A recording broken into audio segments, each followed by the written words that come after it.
Hey guys, Corel Cooper here with On the Black, and I'm joined by Dave Doyle of Mets Report. Dave, what's going on? Long time. Yeah, it's been a long time, and I think surprisingly, probably to both of us, the Mets are doing pretty well so far. Yeah, no, they are, and it's a pleasant surprise, and that actually goes right into my first topic. I want to get your thoughts on how this first half has gone and where the Mets are compared to maybe your expectations coming into the season. If the season ended today, I would say that the Mets far exceeded any expectations that I had for sure. Mm-hmm. I definitely thought they were going to be below 500 team, so to be in the mix and playing above 500 is fantastic. Okay. And when you look at this team, it's interesting. I mean, one of the reasons why they're above 500 is how well Santana and Dickey have pitched. But the flip side of that is, they focused a lot on restructuring this bullpen in the offseason, and it's been the worst bullpen in the National League. And so what's your thoughts on that? I mean, are you more surprised? What's been more surprising for you? How well Santana and Dickey have pitched or how bad the bullpen has been? I think it's how bad the bullpen has been. And, I really think that that's somewhat of an indictment of Sandy Alderson because since he's gotten here, he really hasn't done a lot with the team in general. He did the Angel Pagan trade before the season, which, I mean, Andres Torres is what he is. And, we haven't seen a lot of Ramirez since he got hurt. But, the one thing that Sandy Alderson has really done with the team consistently is shift around pieces in the bullpen. And like you said, ending up with the worst bullpen in the league, I think it's somewhat of an indictment of Sandy Alderson. Yeah, and I'm still supportive of him. I want to see what he does here, especially coming up with the trade deadline. But I have heard a few people say so far this year, all these guys that the Mets are calling up and that are playing well, they're all Omar Minaya guys. So I've heard that comment a couple times this year. I mean, I'm really looking forward to if the Mets continue to be in it, play well, leading into the All-Star break, and then coming out second half of the season. What they do before the trade deadline comes up. Do they go out and get some bullpen help? Do they try to get a big bat to come off the bench? Something to that effect. I mean, what are your thoughts? Do you think they'll do something before the trade deadline? I do think they'll do something. I'm not sure that it's going to be anything major, though.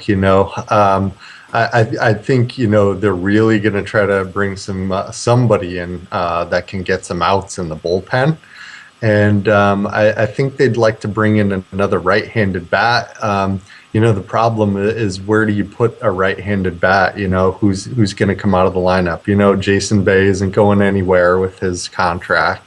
So when he gets back, which sounds like it'll be fairly soon, he's going to be in left field every day, just about. And so where do you put a right-handed bat in right field and put Lucas Duda on the bench? I'm just not sure. Maybe a catcher and sit Josh Tolley down. It's hard to figure out where a right-handed bat would fit into the lineup on a daily basis. Yeah, and you know what though. The Mets have been overly patient with Jason Bay, and you're right. I mean, when he comes back, whenever that is, you're right. I think they're going to stick him right back out there in left field. But I got to think that if the Mets are in it the second half of the season and they're coming into like late August, early September, and he's not doing anything, I got to believe that they're going to sit him down. I mean, it's different if you're talking May, June, and he's not doing anything and they're hanging around 500. But if they're in it, remember, there's two wild cards this year. I got to believe they're going to put out there at that point in time the 8 guys that are playing and doing the best every day. I got to believe that. I'm not so sure of that. It's painful, I think, for the Wilpons and Alderson to see $16 million sitting on the bench, and that's the reality.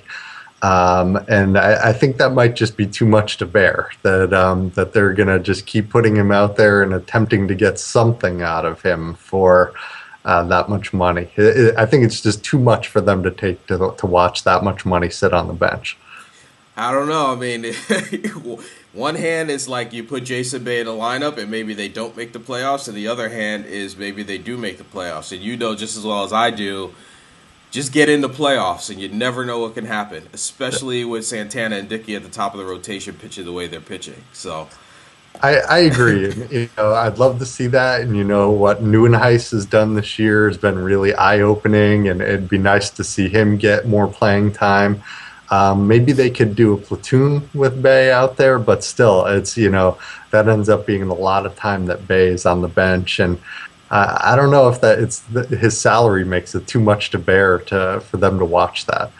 yeah, I guess we'll see. I guess the good thing about it is, hey, it's July 1st, and we're sitting here talking about the Mets possibly making a second half run. And I don't think we thought about talking about this back in March. No, I think if we had talked about playoffs in March, I probably would have been laughing.